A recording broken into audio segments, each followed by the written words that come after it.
Good evening. This is Swami Mahamedhananda from Ramakrishna Math, Chennai. This is our Vivekananda Study Circle channel. This is our third online class in the lockdown period. We had the first class where we discussed life management in lockdown. Then we had the second class where we discussed some ideas on mind management in lockdown. For those who are joining new, briefly I will just tell you what it is that we have discussed so far. Because when we are talking about life management, we should know what is life. So we began with Swami Vivekananda's definition of life. Life is the unfoldment and development of a being under circumstances tending to press it down. Every day, every moment, life is, the circumstances in life is pressing me down and I have to face it. And the manner in which I face will determine how much I will be developing my faculties, my talents. So how to do this? We saw the development will happen when we have a purpose in life, clarity about the purpose in life. Then when we conserve our psychic and physical energy. And third, when we learn how to manage our mind. In the second class, that is the last Sunday, we saw there are three aspects to mind management. One is understanding how the mind functions, what is mind and how it functions. Second, keeping the mind healthy, clean. And third, learning some techniques to efficiently use the mind in our work, whatever it is that we are doing. We took up one idea each for these three aspects of mind management. The first one about discovering the mind, we reflected briefly on the different layers of the mind and how the subconscious mind exerts a very strong influence on the conscious mind and its activities. And we determined that the way forward is to prevent the negative impressions in the subconscious mind from controlling the conscious mind. How to do this? We need to have an ideal and any drive, any thought, any desire, which is contrary to this ideal chosen by the conscious mind. That subconscious drive has to be nullified. And we saw it has to be done in the first 1 or 2 minutes, immediately recognizing how it is surfacing and not allowing it to surface. Yes, that's the third layer of the mind. And preventing it from taking over the conscious mind.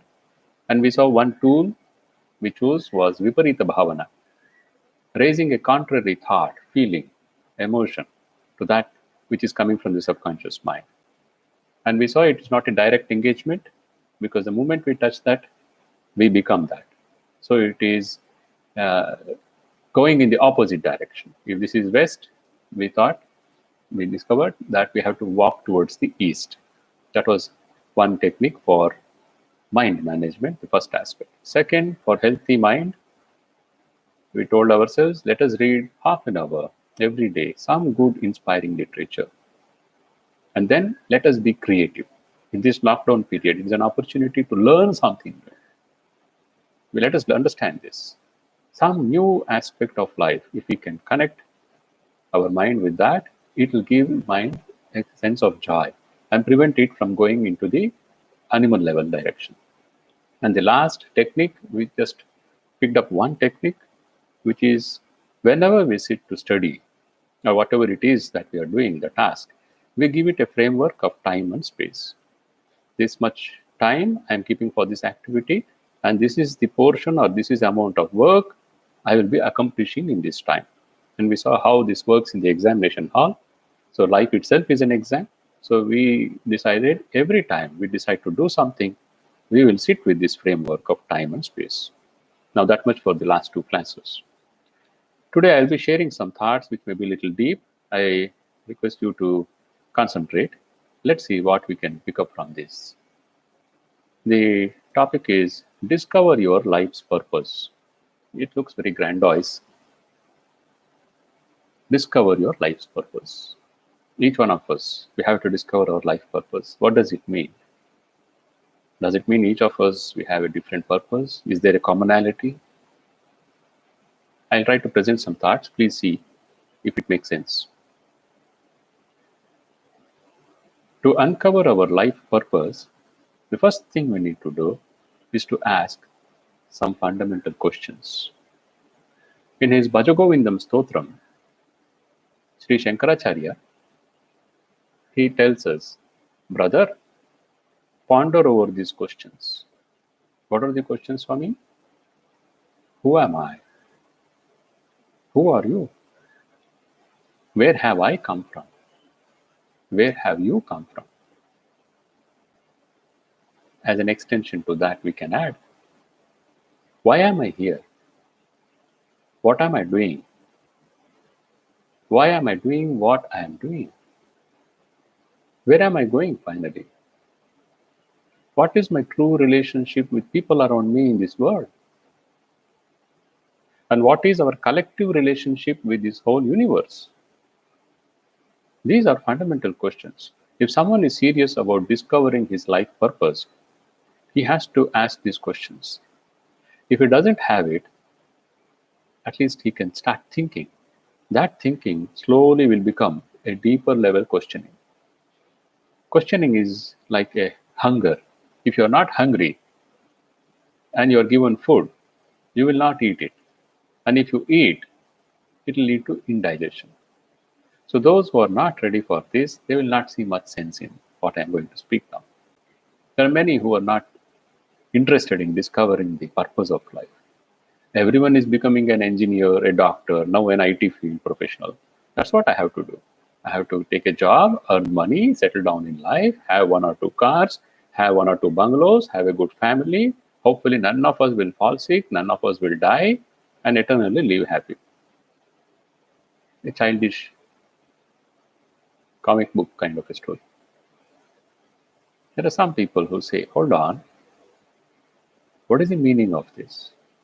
I see people dying around me. Not in the ripe age of 80, 90, 100. Young people dying. Suddenly a COVID virus came and the most successful, most intelligent, most beautiful person passed away. What is the meaning of life? And he struggled all his life to build his 5-story bungalow. Or he earned so much money and he had so much power. He earned so much fame and name. Now what does it all matter to him? So some of these fundamental questions, if we start asking, it will lead us on the line to discover our life's purpose.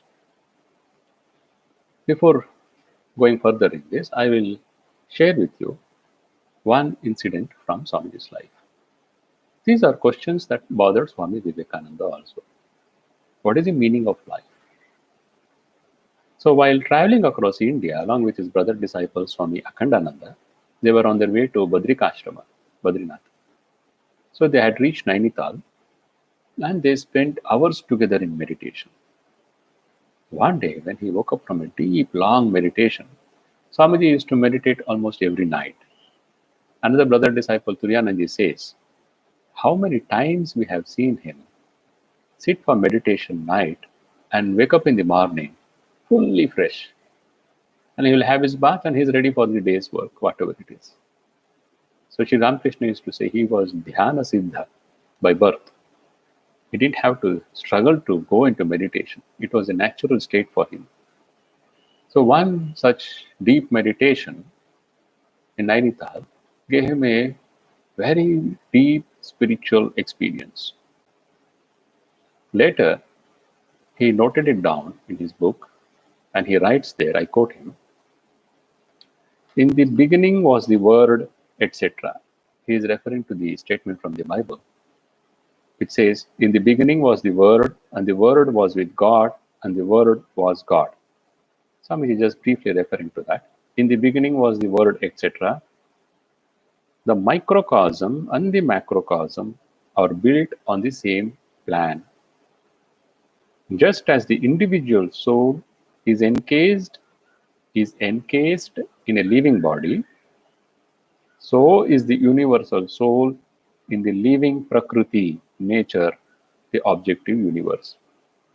I repeat that sentence. Just as the individual soul is encased in a living body, so is the universal soul in the living Prakriti, the objective universe. Kali is embracing Shiva. Kali is embracing Shiva. This is not a fancy. This covering of the one, that is the soul, by the other, that is nature. This covering of the one by the other is analogous, that is similar, to the relation between an idea and the word expressing it. The soul and the Prakriti embracing each other is similar, Swamiji says, to the relationship between an idea and the word expressing it. They are one and the same. Thought is impossible without words. Therefore, in the beginning was the word, etc. This dual aspect of the universal soul is eternal. The dual aspect is Shiva and Kali, the soul and the Prakriti.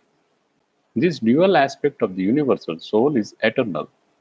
So what we perceive or feel is the combination of the eternally formed, that is Rupa, and the eternally formless. What we perceive or feel is the combination of the eternally formed and the eternally formless. Unquote. In short, what Swami Vivekananda realized in the depths of his meditation is the oneness of the universe and man. Oneness of the universe and man. Man is a universe in miniature. All that exists in the universe also exists in the body. And the whole universe exists in the atom. This is the truth the Upanishadic Rishis discovered. The whole universe is in me. Now, with this background, let us now take up the question, discovering our life purpose. The background is, I and the universe are one. The whole universe is one. The form and the formless are one. With this background, let us now take up the question, discovering my life purpose. When we take this background, we will understand life purpose has two dimensions to it. Our life purpose, individual life purpose, has two dimensions to it. One is my inner life purpose, and the second is my outer life purpose. This inner and outer is because we still see the difference between me and the universe. As long as we see this difference, we have to accept I have an inner life purpose and I have an outer life purpose. So discovering my life purpose is in two dimensions. It has two purposes. Life has two purposes in two dimensions. I have to discover them. It is not just about what work I will do, whom I will marry, where I will settle. It is not that. It has an inner dimension, my inner life purpose. It has an outer dimension, my outer life purpose. Together constitutes my life purpose. Of these two, the fundamental purpose is the inner life purpose, because evolution or manifestation is always inside out. Anything that really is matters or is really true is inside out. In one sentence, what does this mean? Inner life purpose, discovering my inner life purpose. In one sentence, it means to discover my true identity. I have to know who I am. That's the question I began with, Shankaracharya. Brother, ponder on these questions. Who are you? Who am I? Where did I come from? Where am I going? Who is my father? Who is my mother? Who is my wife? Who is my husband?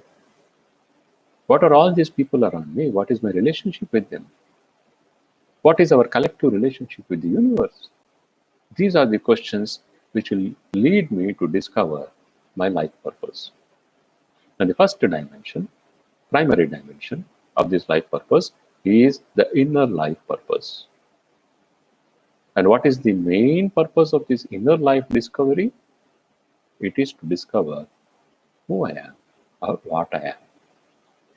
Sri Ramakrishna used to say, Amike. Ramana Maharishi had this one mantra. You go with any question and he will say, find out who is asking this question. Who has this question? Gradually, the questioner will be led to this final system. Who am I? Who am I who am having these questions? Who I am asking these questions? Who am I? Who is this I who is asking these questions? That leads to the inner dimensions where finally I realize my true self. Swami Vivekananda, he says, I quote him in this connection, my ideal indeed can be put in a few words, into a few words, and that is to preach unto mankind their divinity and how to make it manifest in every moment of life. Two dimensions. I repeat again. My ideal indeed can be put into a few words, and that is to preach unto mankind their divinity and how to make it manifest in every moment of life. Preach their divinity means what? You have to discover your true self, and that true self is called Atman. Swamiji uses the word divinity. Who am I? So my ideal is to preach to mankind, discover this divinity inside you. Second, how to manifest it in every moment of life. Manifest it in every moment of life in the world outside. Discover the inner divinity, that is your inner life purpose. Learn how to manifest that divinity in the outer life purpose. In the outer life, whatever you are doing, that inner discovery, how do you manifest it outside in your work, in your action, in your relationships? These are the two things I want to teach mankind, he says. And Sri Ramakrishna also would often say, the goal of human life is God realization, which in other words is self-realization. God realization and self-realization are both same. The focus is on the inner life purpose. I said that is the fundamental. Why? Because again I quote Swamiji. He says, manifest the divinity within you and everything will be harmoniously arranged around it. The harmony, the peace, anything that I want to see good in the world outside will be possible only when I have it inside me. It is something close to what Gandhiji says. Be the change that you want to see in the world. You want to see a change in the world? First, bring that change inside you. Because you and the universe are one. I and the universe are one. And any change made in the one will reflect in the other.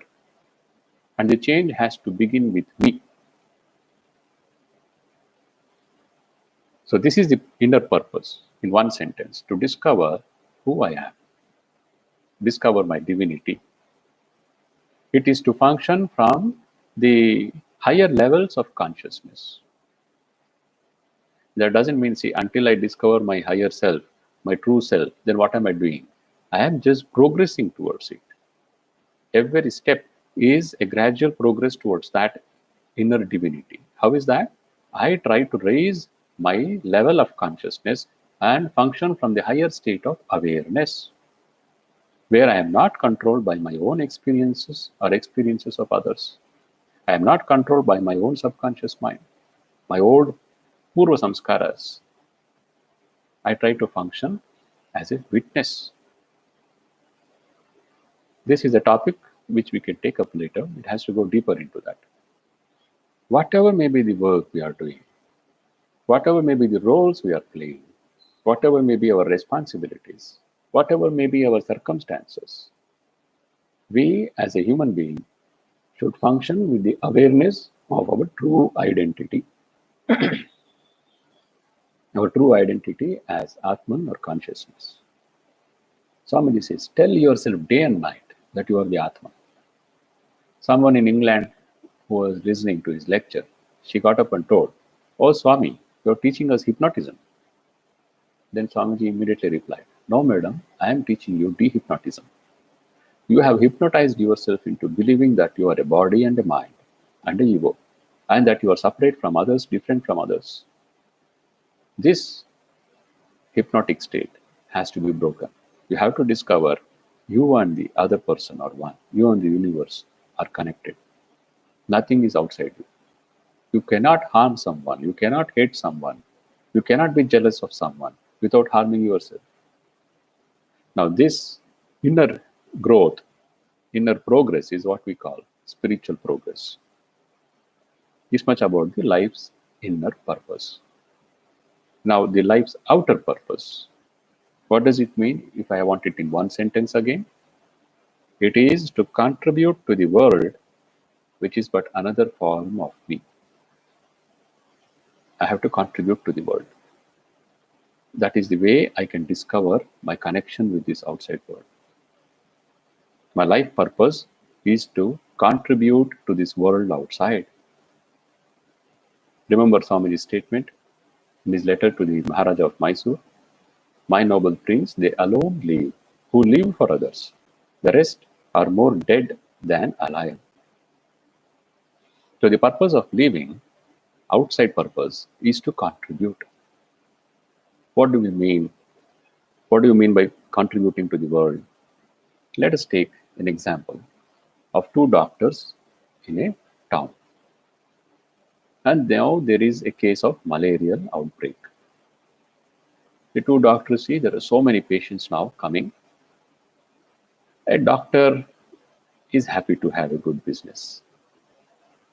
Once a devotee came to Holy Mother Shri Sharada Devi and she told, "Mother, my husband has started a new clinic. Please bless him that he may have good business." Immediately Holy Mother said, "What is it that you are asking? I can never give that blessing. Do you mean to say I should bless him that he should have more patients, that more people should fall sick and ill? That I can never tell." Anyhow, these two doctors, they are having a number of patients coming in, and both are efficient doctors, both are good doctors, good in their profession. Both are treating the patients. One of these two doctors, he started thinking after 2 days, how come there is so many patients coming with malaria? So immediately he started thinking, how do I help these people? I am giving medicines, that's all okay. He printed some pamphlets and he started giving it to the patients, where he advised them about the precautions to be taken to prevent malaria in your family, among your friends. He said, share these pamphlets. Take these preventive measures so that malaria does not come again in your family. Patients are still coming, few days over. Next, he said, now I have to do something more. So he went and met the corporation officials. He awakened them. Please wake up, there is malaria in the town. Let us go around and see wherever there is stagnant water, let us remove it. Let us help people by spreading awareness how they can prevent malaria. Corporation fortunately awakened and it went around the city, the town, and within a short time, malaria was brought under control. Now, this doctor did not stop at this. He said, very good, now no more malaria patients are coming. Now let me do one more thing. What did he do? He went to localities in the town and formed self-help groups. Self-help groups where he told them, we have to prevent next year any malarial outbreak. Corporation is not the only person responsible for it. You and I, as fellow citizens, we have the responsibility. But individually, nobody usually takes initiative. So he formed self-help groups. And these groups will act as the nodal points who will immediately see what is happening, take preventive measures, and if at all it breaks, immediately work to erase it. So 3 levels of contribution from the second doctor. Both the doctors are giving medicines, both are efficient doctors, both are earning money. The first one is happy to treat the patients because that's all I am supposed to do. I am a doctor.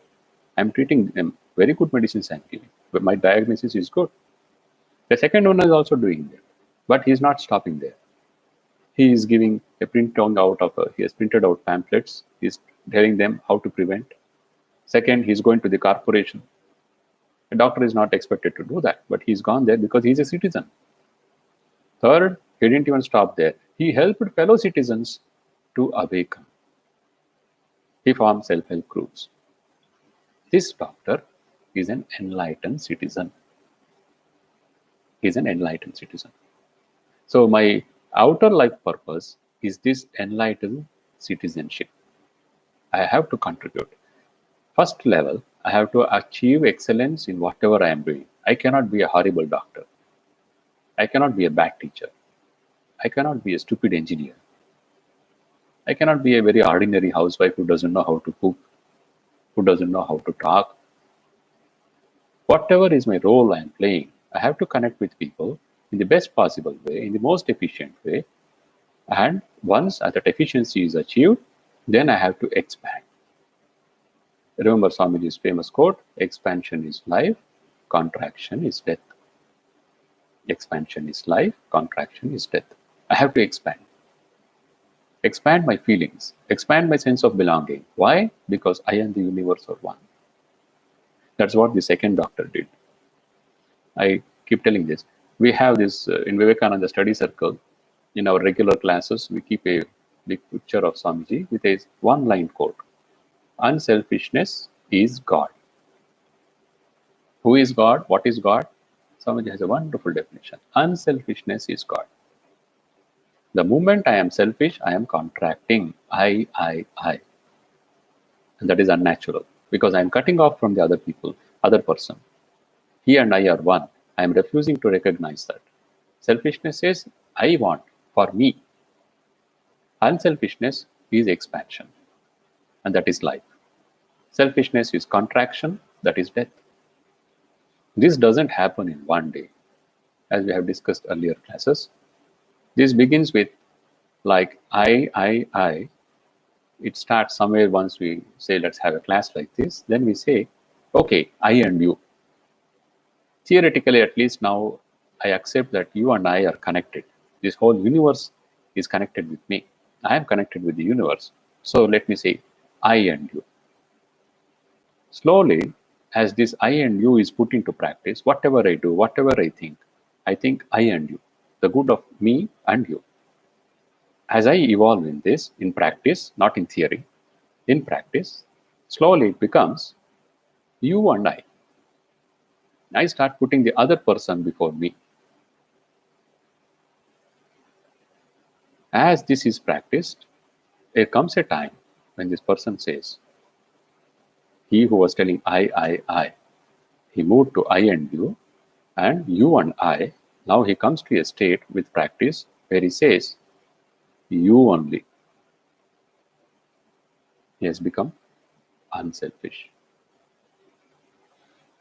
The second stage where he says, I and you are you and I. That we can say is enlightened selfishness. One of our senior Swamis, who was the president of the order, Swami Mahamedhananda Ji, he gives this phrase, enlightened selfishness, where it says, I and you, or you and I. When it finally says, you and you only, that is perfect unselfishness. In this world, one role or one person who has this naturally is the mother. She always says, my child first and second also. It is for my child only. That's why she is Matru Devo Bhava. Let your mother be unto you like a god. Then Pitru Devo Bhava, Acharya Devo Bhava. Automatically she becomes perfectly unselfish. Only it is limited only to her child. If she can expand it for the whole universe, then she becomes the universal mother. Holy Mother Shri Sharda Devi was like that. Her mother cried, oh, my daughter will never know the joy of being called a mother. Then Sri Ramakrishna told, wait. She will be tired of this word mother, the whole universe. And Holy Mother became like that. She was able to see everyone as her children, the whole universe. She says, I am the mother of the universe. It is an expansion like that. In her case, it is not simply an expansion, it is a divine manifestation. So these two doctors, we see, I want to be a successful doctor, the first one says. The second one says, I want to be a good doctor who will cure people and prevent people from falling sick. There is a difference.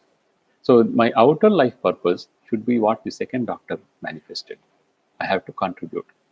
First level is also contribution, first doctor, but the second doctor's contribution is the ideal.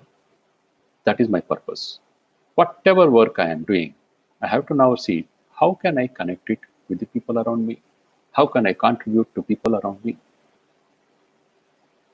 Now, having said this, two dimensions, inner life purpose, outer life purpose. Inner life purpose in one sentence, to discover who am I, what am I. Second, outer life purpose, it is how can I contribute in the best possible way, in the most unselfish way.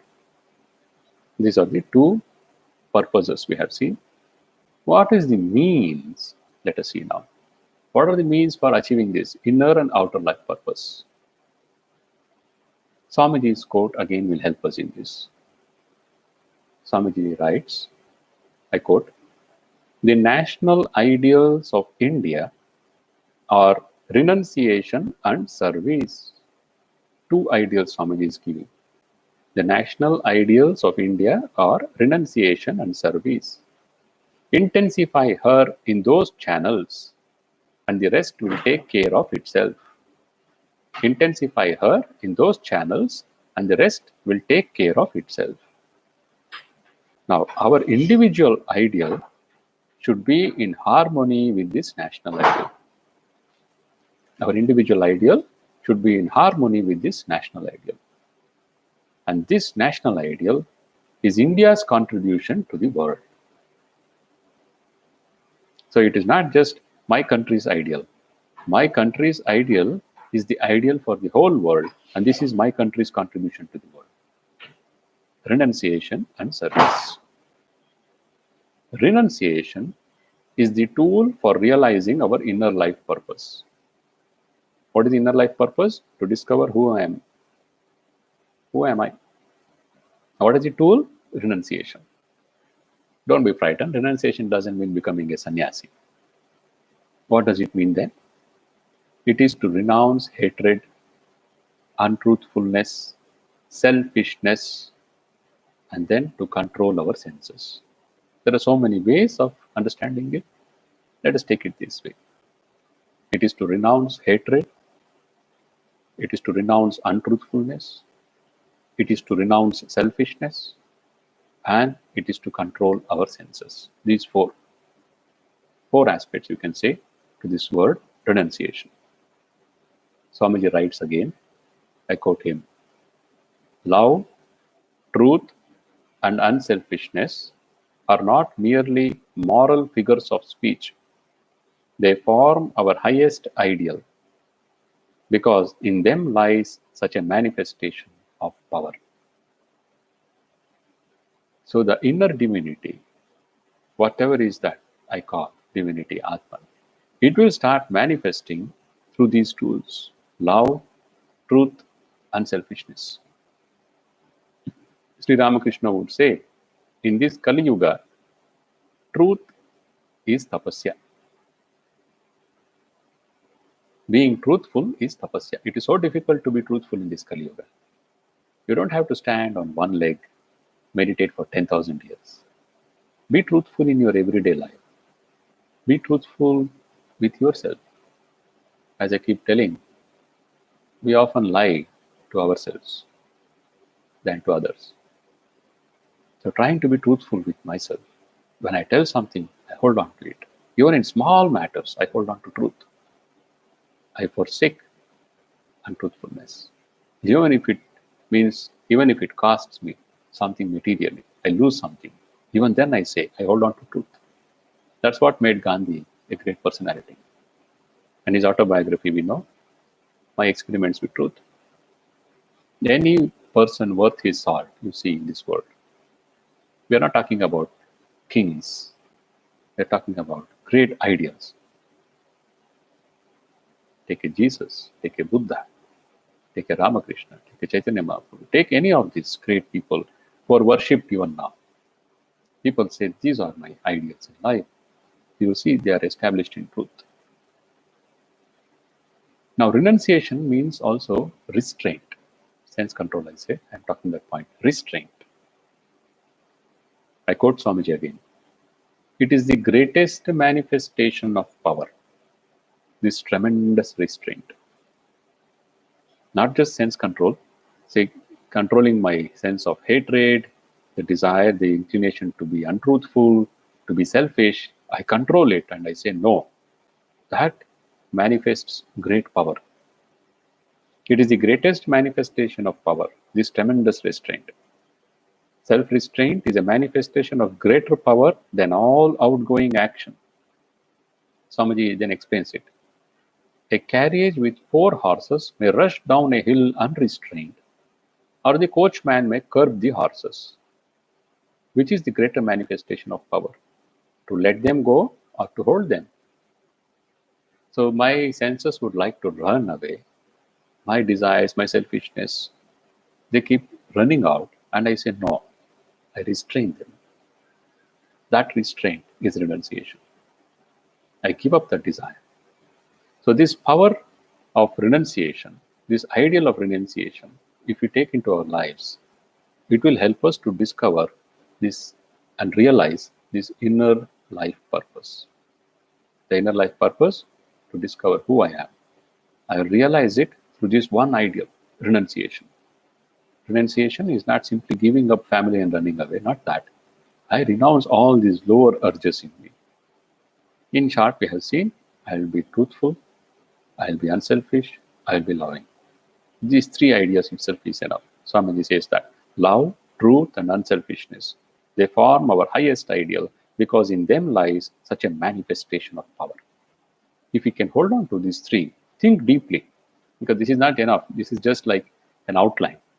If you can think deeply and reflect, how do I become loving? How do I become truthful every moment? How do I become unselfish? Then only we will realize how much of the contrary things we have in our life. Unless you mercilessly analyze your thoughts, your desires, your motives, you will not realize this. When you do that, you will know what a challenge it is. And this is the path to discover the inner life purpose, realize the inner life purpose. Renunciation, and the second ideal Swamiji gave is service. Renunciation is what will help me to discover, to realize my inner life purpose. Service is the ideal which will help me to realize my outer life purpose, which is to contribute. What does it mean? Swamiji says, dedicate yourselves to the service of the poor, the illiterate, the hungry, and the sick, seeing in them the tangible manifestations of the Godhead. That is very important. He framed it in one beautiful way. Shiva Gnane Jiva Seva. Look upon all your fellow human beings, all the fellow beings, as the Lord Himself. Jiva Seva you will do by seeing the Lord in him or her. So your service automatically becomes a spiritual act. You are worshipping the Lord. So the service is, Swamiji uplift this. I have to contribute, I have to expand because I and the universe are one. What is the bhava behind that service? He says, Shiva Gnane Jiva Seva is the bhava. These are the 2 ideas that Swamiji gave to the Ramakrishna order also. Atmano mokshartham jagat hitaya cha. You will see the 2 purposes of life. Inner life purpose, outer life purpose. What is the inner life purpose? Atmano mokshartham. Outer life purpose, jagat hitaya. Why jagat hitaya? Because I and the universe are one. The microcosm and the macrocosm are built on the same plan. So my inner life discovery, outer life discovery, my inner life realization, outer life realization, they are all connected. Dedicate yourselves to the service of the poor, the illiterate, the hungry, and the sick, seeing in them the tangible manifestations of the Godhead. People require food, education, health, and the knowledge of science and technology to raise their standard of living. So my work, whatever it is that I am doing, can I connect it to this? Can I see how my work can help them? I am a scientist. I am a doctor. Second case of the doctor. He is connecting it to the people. So like that, whatever role we are playing, I may not be working, I may be sitting at home, but still as a housewife or someone who has retired, I can connect to this world and see how can I contribute to improve this life of fellow human beings. And that service I do with the Bhava Shivagnane Jiva Seva. So the two tools we have seen, two ideals Swamiji has given, renunciation and service, Atmana Mokshartham Jagat Hitaya Cha, which is the ideal of the Ramakrishna order, which helps me to discover and realize my inner life purpose, my outer life purpose. Very good. Now let us take two practical immediate steps. What I should do now. Two tools. You already have two tools. You only have to work on it. What am I referring to? Whatever you are doing now, you are a student, you are a housewife, you are a father, you are a mother, you are a son, daughter, brother, sister, whatever it is, the role you are playing, whatever action you are doing now, see how it can be expanded. See how you can improve it, make it filled with love, truthfulness, unselfishness. You are sitting at home now. It is very good to connect first with your family, then with the people around you. Love, truthfulness, unselfishness. Whatever work, whatever roles you are playing, bring this idea into it. Second, the means for achieving these two ideals we are discussing now. First is begin where you are. Begin where you are. Whatever role you are doing, whatever work you are doing, begin with that. You don't have to say, I'll do this when I get to that job. I'll do this when I go to some other place. I'll do this when my circumstances change. No. Wherever you are, whatever position you are, whatever your circumstances, begin there. Because whatever is my circumstances in life is what I require for my evolution. Karma is mathematically precise. Nothing happens which we don't deserve. So the people around me and the circumstances in my life are exactly what I need for my evolution, to realize my inner and outer purpose in life. I require it, and that's why I am here in this situation, in these circumstances, with this kind of a body, with this kind of a mind, with this kind of a relationship. So begin where you are and begin now. Begin now. Do it in this present moment. We have to remember this. Success will come only when I am successful in this moment. I cannot say I will be successful next year. I am doing my research and I will be successful and have a PhD after 5 years. That will depend on your success this moment. This moment, are you struggling to achieve success?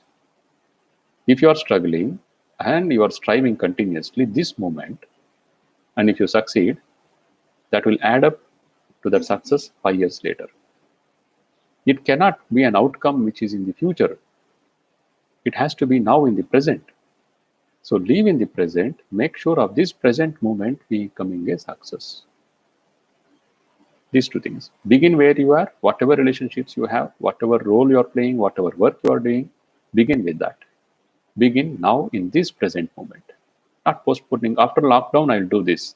After lockdown, it will not happen if it does not happen now. Life is in the present. We have to live in the present. The past and the future are two illusions created by the mind. When it cannot face the reality in the present, it goes back either to the past or to the future. So I'm leaving you with these thoughts because this requires deep thinking. I've just given you the line of thinking. If you are serious about discovering your life purpose, you have to think for yourself. Read Swami Vivekananda. I would recommend another book, The New Earth, Eckhart Tolle. That's a good book. One more, Many Mansions by Edgar Casey. That will also give you many ideas about how karma works. Read some books. It's available online also. Read some good literature which will help you to have a deeper understanding of yourself. So discovering life purpose has two aspects to it: my inner life and my outer life. Inner life realization, it will be in one sentence: to discover who I am. Outer life purpose realization is how can I contribute in the best way to people around me, to this world.